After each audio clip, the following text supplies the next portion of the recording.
big benefit to us in passing through the tidal wave in our transit out to the moon. And it's rather odd to see it floating like this in Odyssey while it's playing the scenes of 2001. April 13th, 1970. The mood could only be described as relaxed. Apollo 13, man's fifth lunar mission. The third, scheduled to land on the moon, continued its tranquil coast.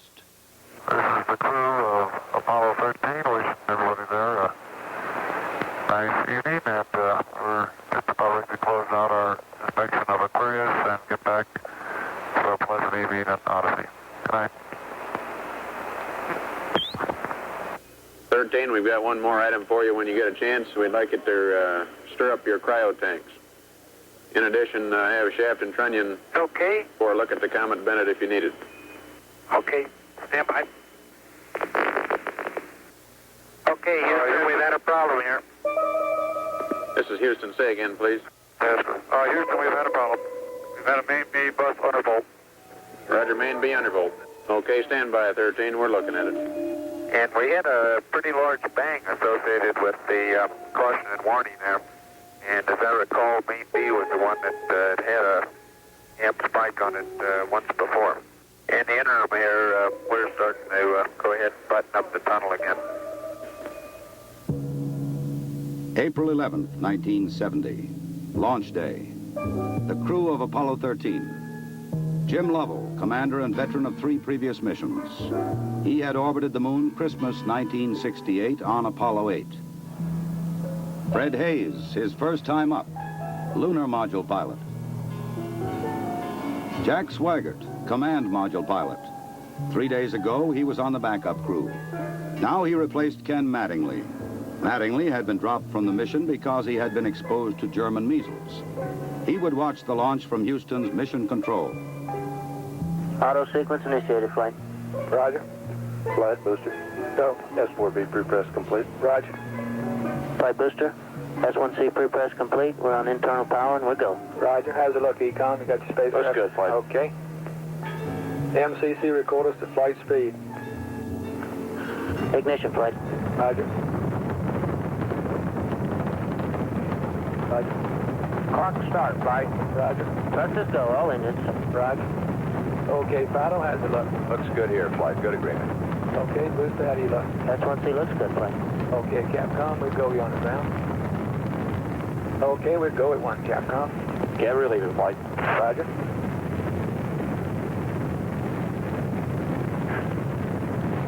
Booster, how do you look? We look good, flight. We go. Okay, Fido. We're go, flight. Looks good here. Guys, how's it look? Good, flight.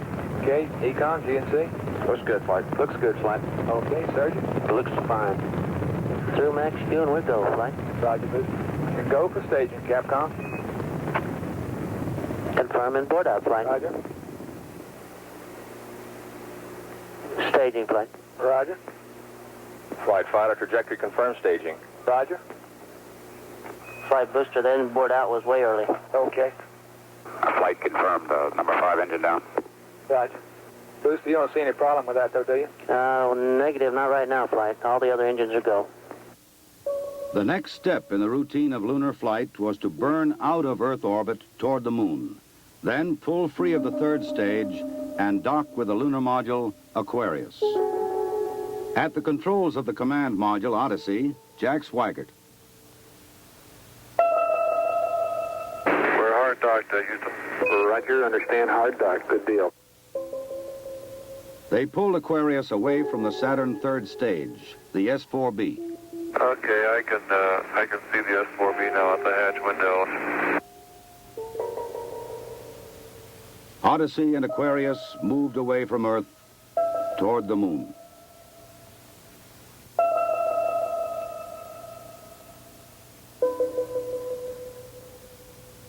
Okay, Houston, we've had a problem here. 5 guidance. Go, guidance. We've had a hardware restart. I don't know what it was. Okay. Houston, we've had a problem. We've had a main B bus undervolt. You see an AC bus undervolt there, guidance? Or, ECOM? Negative, flight. Believe the crew reported it. We got a main B undervolt. We may have had an instrumentation problem, flight. Roger. And we had a pretty large bang associated with the caution and warning there. The sensation I had, that I had felt a vibration accompanying the bang, not a large vibration or shudder. Is there any kind of leads we can give them? Are we looking at instrumentation, or we got a real problem, or what? We're reading 0 N2 pressure in fuel cell 1 and 13 psi on fuel cell 3 O2 pressure. Okay, Barrett, what do you want to do? Open circuit fuel cell 1 and 3? That's firm flight. Shut down the reactance valve, and I asked for reconfirmation, since when you do that, it's sort of irreversible. If you shut one of these things down, they only can be restarted from ground support equipment. Yeah, that's because of AC. And it looks to me, looking out the hatch, that we are venting something. We are venting something out into space. Okay, let's everybody think of the kind of things we'd be venting. GNC, you got anything that looks abnormal in your system? Negative flight. How about you, Ecom? You see anything that, with the instrumentation you got, that could be venting? That's firm flight. Let me look at the system flight as far as the venting is concerned. Okay, let's start scanning. Here is a bulletin from ABC News. The Apollo 13 spacecraft has had a serious power supply malfunction that could cause the lunar landing mission to be terminated early. I assume you've called in your backup ECOMs? Flight, say again? Have you called in your backup ECOMs now? See if we can get some more brain power in this We thing? got one here. Roger. At the moment, the astronauts are continuing to try to isolate their trouble. A late report says the spacecraft now is operating on battery power alone. All unnecessary equipment is being turned off. Okay, now let's everybody keep cool. We got the LEM still attached. The LEM spacecraft's good, so if we need to get back home, we got a LEM to do a good portion of it with. Okay, let's make sure that we don't do anything that's going to blow our CSM electrical power with the batteries, or that will cause us to lose the main or the fuel cell number 2. Okay, we want to keep the O2 and that kind of stuff working. We'd like to have RCS, but we got the command module system, so we're in good shape if we need to get home. Let's solve the problem, but let's not make it any worse by guessing. My concern was increasing all the time. It went from, I wonder what this is going to do to the landing, to I wonder if we can get back home again. Okay, Ecom, I'm coming back to you. Flight. Go ahead. I think the best thing we can do right now is try to power down. Right about then, it was quite apparent to me that it was just a question of time that the command module was going to be dead. You don't want to get fuel cell pumps off, do you? We can do that on fuel cell number 1 flight. Okay, well, let's make sure we don't blow the whole mission. Well, the thing that concerns me is throwing equipment. We had a problem. We don't know the cause of the problem. Flight, I've got a feeling we've lost 2 fuel cells. I hate to put it that way, but I don't know why we've lost them. It doesn't all tag up. Network from Flight. Flight network. Bring me up another computer in the RTCC, will you? We got one machine on the RTCC, and we got dual CPs downstairs. Okay, I want another machine up in the RTCC, and I want a bunch of guys capable of running D-logs down there. Roger that. What all this means is only speculation at this point. First, though there has been some tumbling or rotation of the spacecraft, the astronauts do not appear to be in any immediate danger. I'll tell you what, GNC, can you get somebody in the back room to try to figure out what the equivalent delta V is we're getting, so that we can see if we can backtrack to see if we can figure out what's venting? Roger, we'll give it a try, Flight. Okay? When I looked up and saw both oxygen pressures, one absolutely 0 and the other one going down, it dawned on me, and I'm sure Jack and Fred about the same time, that we were indeed in serious trouble. The only way to survive the situation was to transfer to the LEM. Flight Econ. Go ahead, Econ. The pressure in O2 tank 1 is all the way down to 297. We better think about getting in the LEM or using the LEM systems. I'd say this is as serious a situation as we have ever had in manned spaceflight. We've always called the LEM a good lifeboat under those circumstances. If at any time in the mission, however, the LEM had separated and we had gotten ourselves into a rendezvous situation, or the command module being around the moon, then what you state is absolutely true. It would be a fatal situation. Tell me you from Flight. Go ahead, Flight. I want you to get some guys figuring out minimum power in the LEM to sustain life. The accident had occurred 200,000 miles from Earth. Lovell, Swigert, and Haise rode in the lunar module attached to a lifeless command module. Apollo 13 had started as a mission of scientific exploration. It was now a matter of survival. Since the command module was dead, except for the oxygen and power hoarded for re-entry, the guidance platform of Aquarius, designed to land on and take off from the moon, would have to be used. The first milestone, and I consider this after the accident, I guess, more or less the survival now. The first milestone was to get alignment on the LEM platform. Alignments are important, you know, because without knowing exactly which way the attitude of a spacecraft is in space, there's no way to tell how to burn or how to use the engines of that spacecraft to get the proper trajectory to come home. The position we are now on the Earth-Moon plane, we have to go around the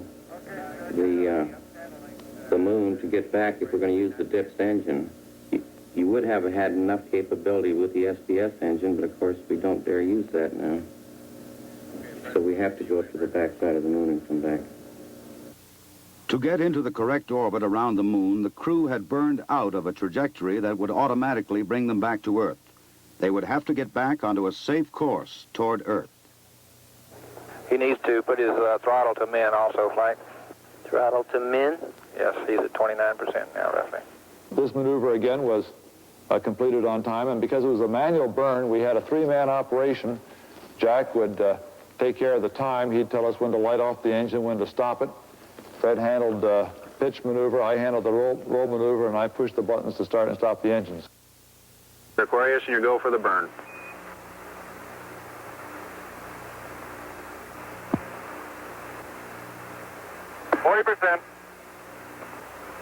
Okay, Aquarius, you're looking good. Auto shutdown. The first problem was solved. They were back on the path to Earth. But there were many other problems to be solved. From a building at Houston's Manned Spacecraft Center, systems experts coordinated the coast-to-coast effort to get the crew back. One of the big problems was consumables. There would be enough to eat and drink. But in space, there are other factors. Oxygen to breathe, electrical power to keep the spacecraft alive, water to cool the equipment and keep it operating. What we'll be doing till we get them back on the water is concentrating on everything that is their lives are dependent upon at the moment rather than worrying about the accident, because there's nothing we can do about that now. It appears at the present time that everything is under control and that we have a safe situation at the moment. Hey, I want to say you guys are doing real good work. So are you guys, Jack.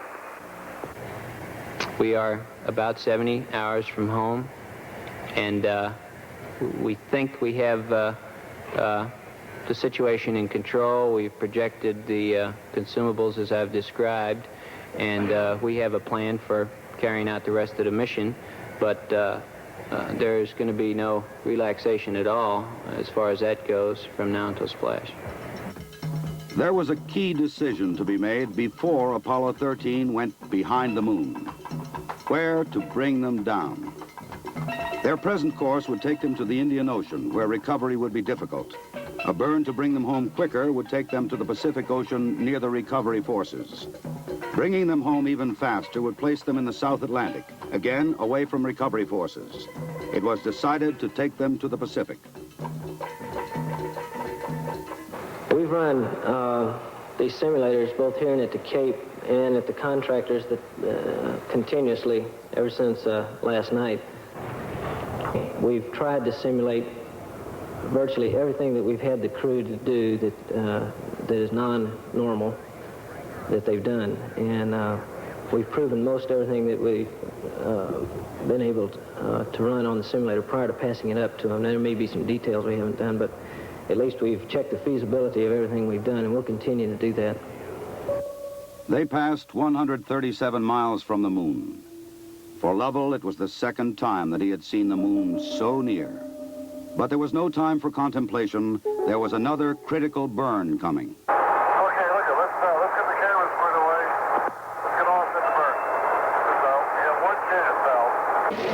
And in Houston, the newsmen poured in to tell an anxious world the story. Well, that was going along with the ignition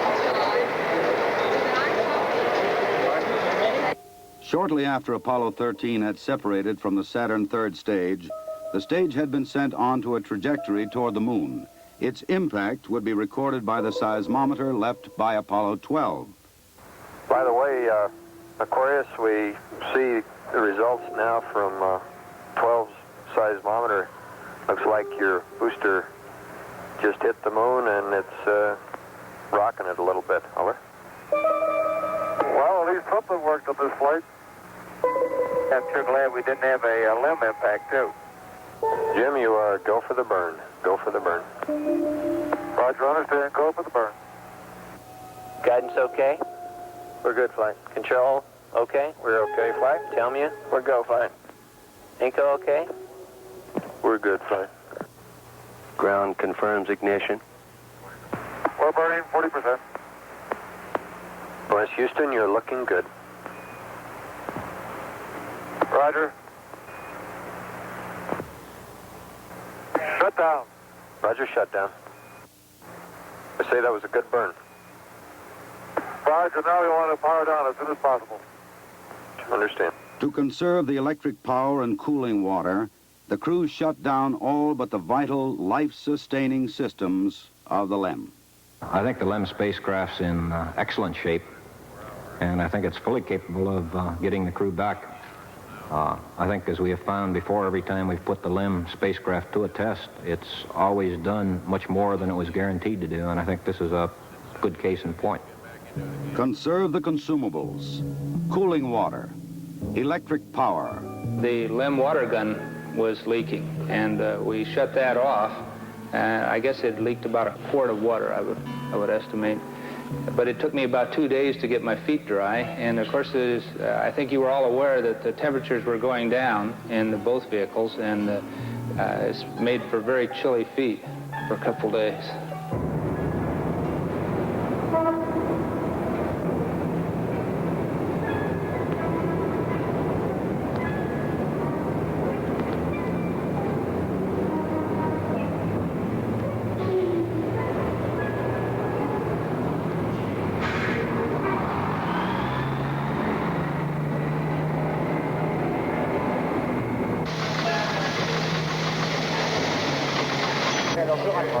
Ok, au revoir.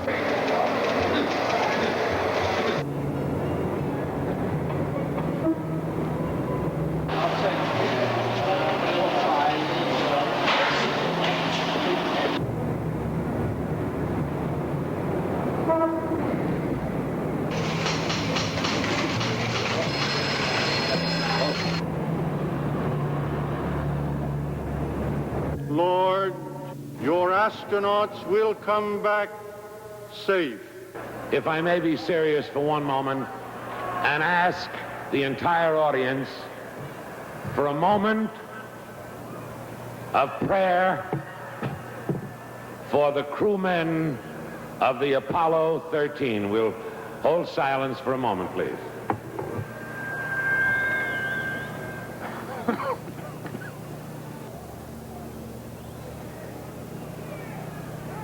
RCS-A stands at 62% and B at 62%. I feel we've gone a hell of a long time without any sleep. We're going to have to start thinking about getting people back to sleep again because I didn't get any sleep last night at all. Command module just slowly kept going down in temperature until I think just prior to re-entry, it was down to about 38 degrees. And along with that, it was a sort of a chilling coldness. The walls were perspiring, the windows were completely wet, and it wasn't too healthy. I recall that we went in there to get some hot dogs one day, and it was like reaching into the freezer for the food.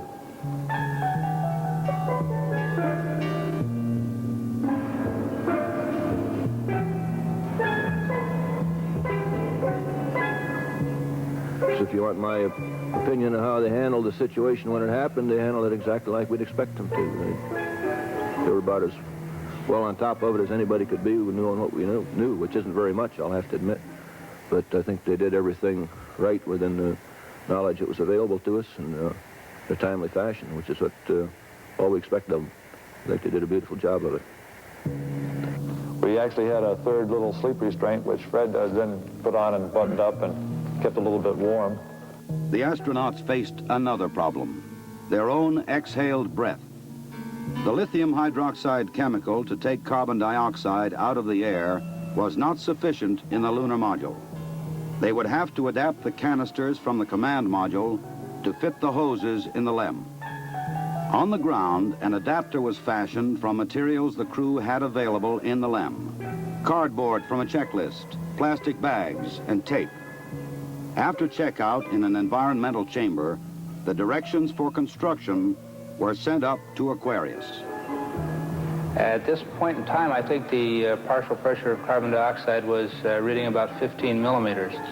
And we constructed 2 of these things and put them online, and I think within an hour, the partial pressure of CO2 was down to 0.2. So you see that survival now became one of initiative and ingenuity, and it was one which the ground continually helped us go on. We had all kinds of people on the ground trying to think up ways of extending our lifetime. There would be still another burn, a mid-course correction to get Apollo 13 into the narrow corridor through the atmosphere for a safe return to Earth. We're at burn attitude, flight. College. Ignition. Thrust looks good. Shut down. Hang in there, it won't be long. There were moments when I didn't know how much consumables we had, whether we could make it back or not, but in a situation like that, there's only one thing you can do. You just keep going, and you just keep thinking up where you can get more consumables. And so that's exactly what we did. On April 17th, they prepared for re-entry. After a small course correction burn, they jettisoned the damaged service module. Copy that. And there's one whole side of that spacecraft missing. Is that right? The whole panel is blown out, almost from the base to the engine. Really a mess. Man, that's unbelievable. Next, they got back into Odyssey to jettison Aquarius prior to entry into the atmosphere. Left jettison. Okay, copy that. Farewell, Aquarius, and we thank you. Okay, LOS in a minute or a minute and a half. At entry attitude, we'd like Omni Charlie. And welcome home. Thank you.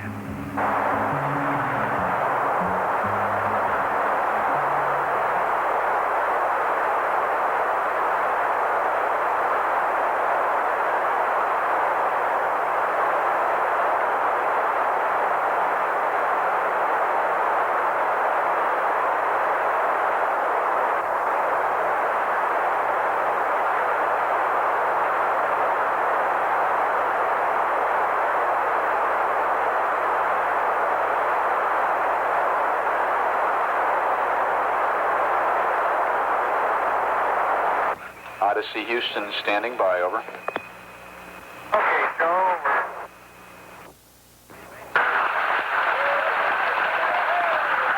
Odyssey Houston, we show you on the mains. It really looks great. Apollo 13, this is recovery, over. They're going through 5,000. Roger, Apollo 13, this is recovery, and your chutes look good. Apollo 13, this is recovery. We observed your RCS burn, over. The recovery, Apollo 13 is descending. Apollo 6 is recovery, over. Photo 1 spliced in at this time. The three chutes are displaced in the water. 0 degrees, magnetic 3.5 miles. Iwo Jima. Iwo Jima, roger. This Photo 1, the command module is stable 1 at this time. They're riding comfortably. The vertical axis are approximately 15 degrees. Swim 1.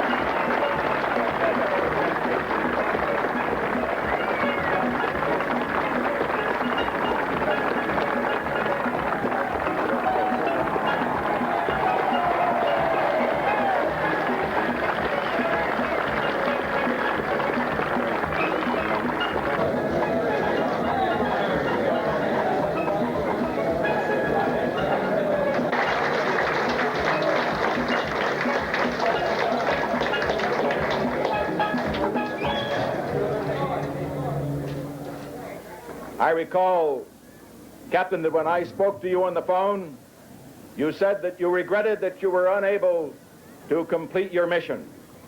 I hereby declare that this was a successful mission. From the start, the exploration of space has been hazardous adventure. The voyage of Apollo 13 dramatized its risks. The men of Apollo 13, by their poise and skill under the most intense kind of pressure, epitomize the character that accepts danger and surmounts it. Theirs is the spirit that built America. Your mission served your country. It served to remind us all of our proud heritage of a nation, to remind us that in this age of technicians and scientific marvels, that the individual still counts, that in a crisis, the character of a man or of men will make the difference. GNC. Go. Surgeon. Go. Procedures. Go. AFD.